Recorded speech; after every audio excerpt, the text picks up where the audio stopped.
Hai guys, nah kali ini kita akan membahas tentang buffer solutions atau yang dikenal dengan nama larutan penyangga. Nah, kita akan lihat poin-poin penting yang akan kita dapatkan setelah kita belajar buffer itu apa aja. Nah, yang pertama adalah kamu sudah bisa jelaskan pengertian dari larutan penyangga, kemudian kamu juga bisa menjelaskan bagaimana cara kerja buffer, dan juga menjelaskan pengertian dari buffer capacity atau kapasitas buffer, dan tentunya kamu sudah bisa menghitung pH dari larutan buffer berdasarkan data yang diberikan, dan yang terakhir adalah kamu bisa menjelaskan manfaat dari buffer system, khususnya dalam tubuh manusia itu seperti apa. Oke, nah kamu tonton dulu ya satu video ini. Glasses at the moment. I'm going to add universal indicator, which is kind of like liquid pH paper. So here I've added some drops of the universal indicator, and the color indicates the pH. So a green color indicates a pH of close to 7.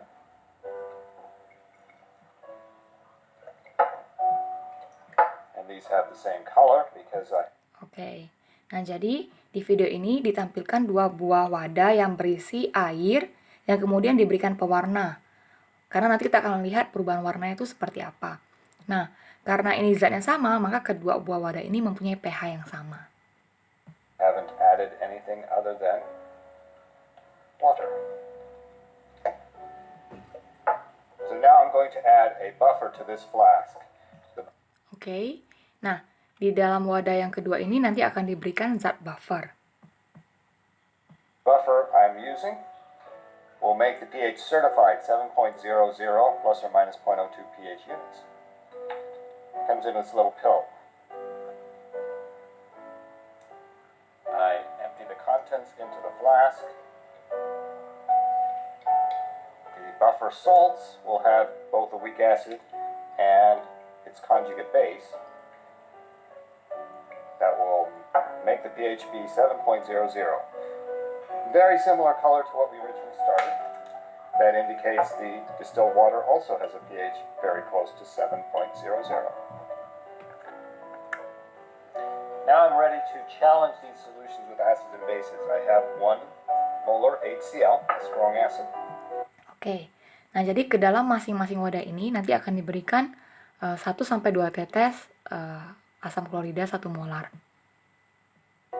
I will add 1 drop to my unbuffered solution and swirl. You can see a great change in color, and we're down. Oke, nah pada wadah yang tidak diberikan zat buffer ini, ketika ditambahkan 1 tetes asam klorida, ternyata warnanya berubah menjadi pink. Kalau kita lihat menggunakan indikator paper ini, maka kita lihat pH-nya itu sekitar 2, yang menyatakan bahwa larutan ini menjadi asam. Way down around pH 2. Now I'm going to do the same with my buffered solution. A drop of strong acid. No detectable. Oke, nah pada wadah yang kedua yang sudah diberi buffer, kamu bisa lihat sendiri bahwa ketika ditambahkan sedikit asam, ternyata warnanya tidak berubah. Nah, warna yang tidak berubah ini mengindikasikan bahwa perubahan pH yang terjadi itu tidak signifikan, atau mungkin tidak terjadi perubahan pH yang terlalu besar. Nah, jadi berdasarkan video yang tadi kamu lihat, kira-kira kamu bisa simpulkan nggak pengertian buffer itu apa? Nah, berdasarkan video yang kita tonton tadi, mungkin hanya sepotong ya. Jadi, untuk lengkapnya nanti saya akan kasihkan linknya di bawah.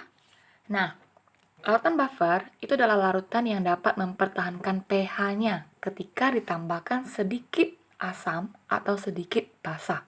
Ingat nih, hanya sedikit saja jumlah asam dan basa yang ditambahkan, maka pH larutan tersebut tidak akan berubah secara signifikan.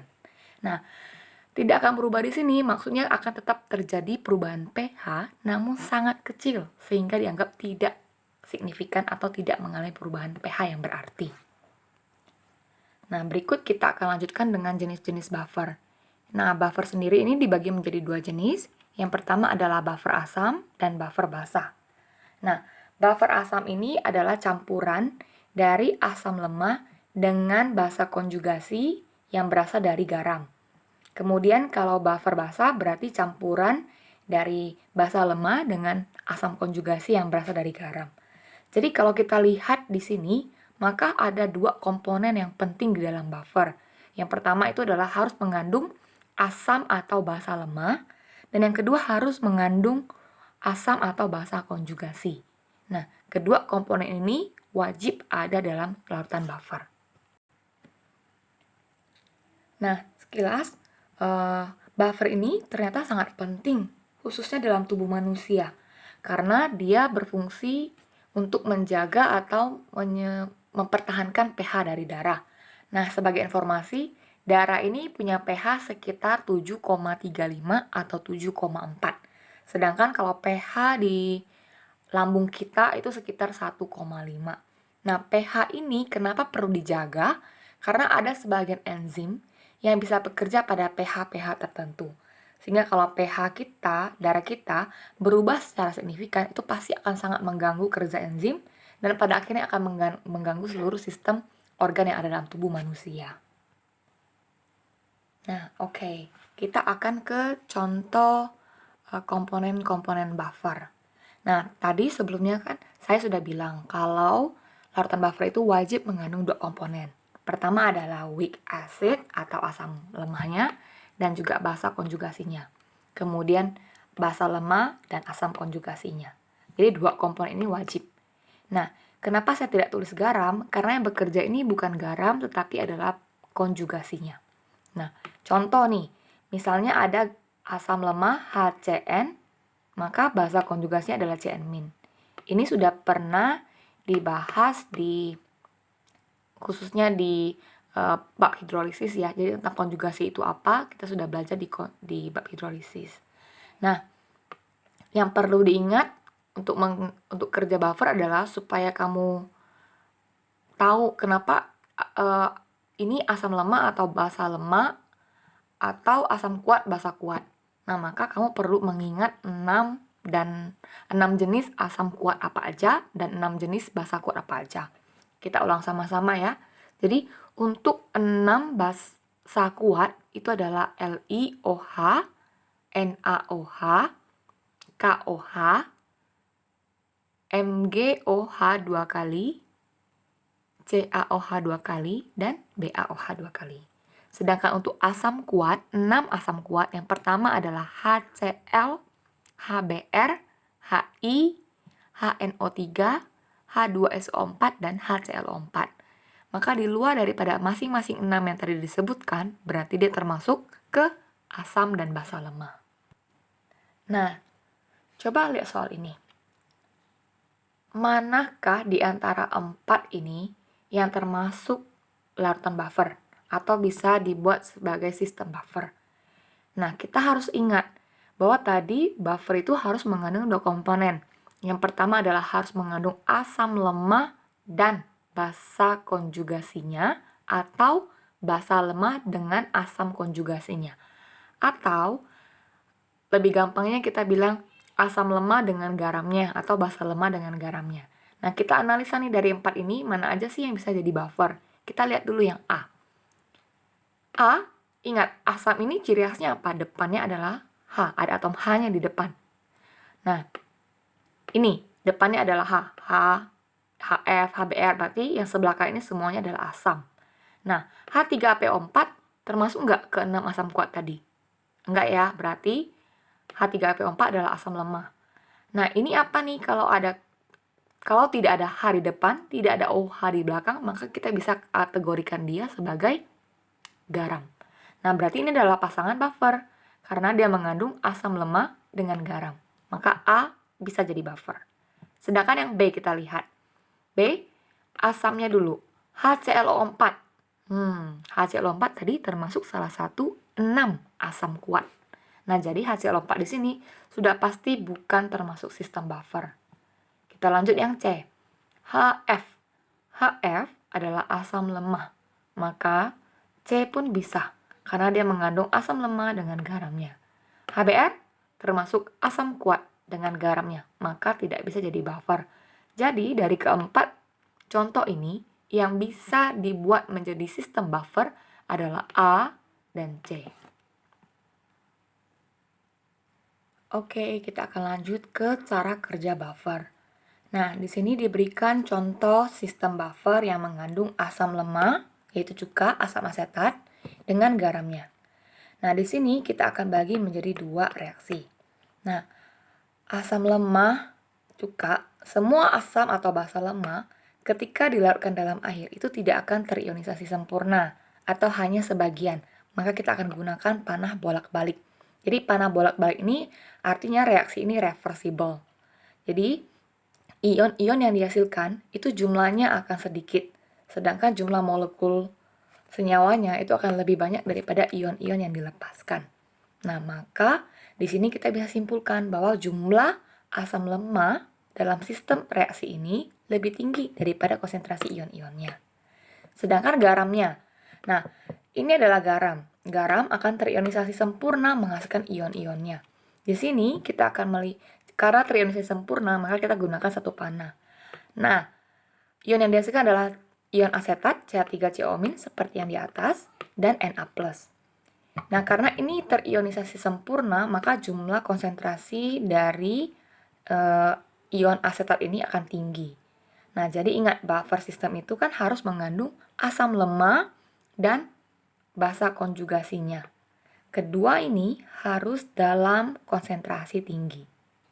Jadi maka ditulis nih, konsentrasinya tinggi. Alasannya kenapa tadi? Karena ini jumlah senyawa CH3COH lebih banyak daripada ion-ion yang dihasilkan, sedangkan dari garamnya ion melepaskan ion-ion secara sempurna dan konsentrasi dari ion asetat ini juga tinggi. Na-nya bagaimana? Nah, karena Na+ berasal dari basa kuat, maka Na+ tidak termasuk atau dia tidak akan mempengaruhi dari sistem buffer ini. Paham sampai di sini? Nah, berarti kalau saya buat ke dalam suatu wadah, maka ion-ion atau senyawa yang ada dalam sistem buffer tadi adalah ada CH3COH, ada H+, ada CH3CO-, dan ada Na+. Loh, ini dari mana ion-ionnya? Dari reaksi yang tadi nih. Nih, jadi ini masih ada kan? Karena reaksinya bolak-balik, jadi jumlah dia juga masih ada, dan ion ini juga ada. Kemudian dari garam, ion asetat ada, dan Na+ ada. Jadi totalnya ada 1, 2, 3, 4, 5. Ada 5 spesies dalam wadah ini. Nah, sekarang apa yang terjadi kalau ke dalam wadah ini ditambahkan asam? Apapun asalnya, misal HCl atau HNO3. Tapi ingat, asam yang ditambahkan itu harus jumlahnya sedikit. Karena kalau berlebih, apa yang terjadi? Kita akan cari tahu kemudian. Nah, kalau ditambahkan asam, maka kesetimbangan akan bergeser kemana? Kita akan lihat reaksi kesetimbangannya tadi mana. Ini ya, reaksi kesetimbangan pada slide sebelumnya. Nah, jadi di sini kita lihat reaksi kesetimbangan asam asetat berubah menjadi H+ dan ion asetat. Kalau H+ ditambah, maka jumlah H+ di sini akan semakin banyak kan? Nah, kalau konsentrasi H+ semakin banyak, kesetimbangan otomatis akan bergeser ke kiri. Kalau kesetimbangan bergeser ke kiri, artinya jumlah asam asetat di sini akan bertambah.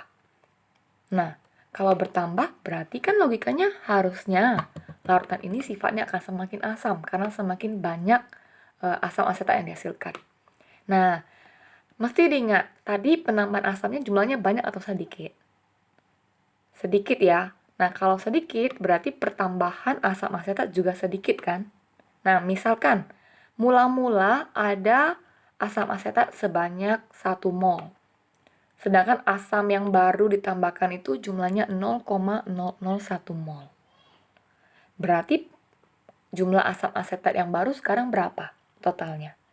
Berarti kan 1 mol ditambah 0,001 mol. Jadi totalnya 1,001 mol. Nah, betul bertambah, tapi signifikan nggak angkanya? 1 mol dengan 1,001 mol. Nah, karena pertambahan asam yang diberikan itu sedikit atau kecil, maka pertambahan asam asetat di sini juga sangat kecil, sehingga tidak signifikan. Nah, karena jumlah asam yang bertambah itu tidak signifikan, maka dianggap pH-nya itu juga tidak akan berubah secara signifikan. Nah, nanti hal ini akan lebih jelas ketika dibuktikan dengan melalui perhitungan. Sama halnya terjadi pada ion asetat. Karena keseimbangan bergeser ke kiri, maka jumlah ion asetat di sini pasti akan berkurang karena digunakan untuk membentuk asam asetat. Nah, tetapi karena tadi ini punya konsentrasi tinggi, berkurangnya hanya sebesar 0,001 karena pertambahan asam di sini ya. Nah, jadi 1 mol dikurang 0,001 mol, hasilnya masih 9,99 mol. Oh, sorry, 0,999 mol. Jadi sangat kecil ya, tidak signifikan. Maka perubahan pH-nya juga tidak akan signifikan. Tapi yang perlu ditarik dari sini adalah penambahan asam dalam suatu buffer sistem yang bersifat asam tentu akan membuat pH semakin asam. Tapi penurunan pH-nya tidak signifikan. pH-nya masih around di bawah 7, tapi nanti kita akan lihat angkanya tidak akan berubah jauh. Nah, jadi kesimpulan bisa diambil ketika penambahan asam dalam suatu sistem buffer adalah pertama, akan menggeser keseimbangan ke kiri. Dan yang kedua, karena jumlah ion asetat ini tinggi, maka pergeseran keseimbangan tidak akan mengubah jumlah ion asetat secara signifikan. Hal yang sama juga ke konsentrasi dari asam asetat. Meskipun keseimbangan bergeser ke kiri, itu tidak akan menambah jumlah asam asetat dalam jumlah banyak. Nah, pada akhirnya, karena perubahannya sangat kecil, maka pH juga tidak akan berubah secara signifikan. Oke, kita lanjut ke penambahan basa. Tadi kan penambahan asam ya, sekarang kalau penambahan basa bagaimana? Dengan menggunakan sistem buffer yang sama, kita akan lihat OH-. Ketika OH- ditambahkan, maka yang bereaksi yang mana? OH- di sini itu akan bereaksi dengan H+, yang berasal dari asam kuat tadi ya. Nah, jadi kita akan kembali ke keseimbangan yang sama. Nah, kalau ditambahkan basa, maka OH- di sini akan bereaksi dengan H+. Maka, logikanya jumlah H+ pada keseimbangan ini akan berkurang. Kalau berkurang, berarti keseimbangan akan bergeser ke kanan. Kalau keseimbangan bergeser ke kanan, maka jumlah CH3COH yang ada akan berkurang, sedangkan jumlah dari ion asetat akan bertambah. Nah, seperti yang sebelumnya, karena basa yang ditambahkan jumlahnya sangat kecil, maka berkurangnya dan bertambahnya konsentrasi masing-masing komponen buffer ini juga tidak signifikan. Yang pada akhirnya pH-nya tidak akan berubah secara signifikan. Jadi sama ya dengan slide sebelumnya. Penambahan basa akan bereaksi dengan H+, membentuk air, sehingga mengurangi konsentrasi dari H+. Akibatnya keseimbangan akan bergeser ke kanan. Dan jumlah kedua spesies buffer ini tidak akan berubah secara signifikan, karena penambahan basa yang diberikan hanya sangat kecil. Sampai sini, paham? Oke, berikutnya kita akan ke kapasitas buffer. Nah, sebelum kita ke kapasitas buffer, coba kita review dulu ya. Tadi buffer itu apa? Buffer adalah larutan yang dapat mempertahankan pH ketika ditambahkan sedikit asam atau sedikit basa. Ingat, sedikit saja. Nah, kita juga sudah belajar komponen-komponen yang ada di dalam buffer itu apa aja. Jadi di dalam buffer itu wajib ada 2 komponen. Pertama, harus ada asam atau basa lemah. Yang kedua, harus mengandung garam atau asam dan basa konjugasi. Terus, kita juga sudah belajar dengan cara kerja buffer. Nah, jadi buffer akan bekerja dengan cara menggeser kesetimbangan ke kiri atau ke kanan tergantung zat yang ditambahkan itu asam atau basa. Dan masing-masing buffer akan bereaksi sesuai dengan sifatnya. Misalnya, kita punya buffer asam. Berarti kan kandungannya adalah asam lemah dengan basa konjugasi. Jadi ada asam lemah dan basa konjugasi. Ketika ditambahkan asam, maka yang akan menetralkan asam tersebut adalah basa konjugasinya. Sebaliknya, ketika ditambahkan basa, maka yang bereaksi adalah asam lemahnya. Oke, sampai situ ya kita pelajari tadi. Nah, sekarang kita akan lanjut ke kapasitas buffer. Dari katanya, kapasitas ini kan bisa diartikan juga sebagai batasan atau kemampuan maksimum. Nah, jadi buffer kapasitas buffer itu adalah kemampuan suatu buffer dalam mempertahankan pH-nya. Jadi ada batas maksimumnya. Berapa jumlah asam dan basa yang bisa dipertahankan oleh si buffer ini. Nah, semakin besar konsentrasi buffer yang ada di dalam suatu sistem, maka kemampuan buffer tersebut dalam mempertahankan pH-nya akan semakin tinggi. Maksudnya begini. Lihat, dalam 1 liter larutan, di sini ada 2 jenis buffer. Buffer yang pertama itu mengandung 1 M asam asetat dan 1 M garamnya. Sedangkan buffer yang kedua mengandung 0,1 M asam asetat dan 0,1 M garamnya. Jadi kita punya 2 sistem buffer yang sama tapi berbeda konsentrasinya. Nah, di sini yang konsentrasinya 1 M itu dapat mempertahankan pH-nya lebih luas atau lebih besar rentangnya daripada yang 0,1 M. Alasannya kenapa? Alasannya adalah karena yang 1 M berarti dia mengandung senyawa asam dan ion basa konjugasinya lebih banyak. Kita coba ke contoh. Nah, sekarang diberikan 4 buah gambar. Tentukan gambar mana yang menunjukkan sistem buffer. Kita lihat dulu. Nah, di sini kita diberikan asam lemahnya itu adalah Ha dan amin itu sebagai basa konjugasinya. Nah, buffer ini harus mengandung 2 komponen ini. Kita akan lihat yang A. Yang A mengandung asam, ini ya gambar asam, Ha, dan ini adalah gambar basa konjugasinya. Maka karena A mengandung 2 buah komponen yang diperlukan dalam buffer, maka A termasuk buffer. B, karena dia hanya mengandung asam, nih gambar asam, maka B bukan termasuk buffer, ini hanya asam biasa. C, lihat, C punya asam dan juga punya basa konjugasinya. Maka C juga bisa berperan sebagai buffer.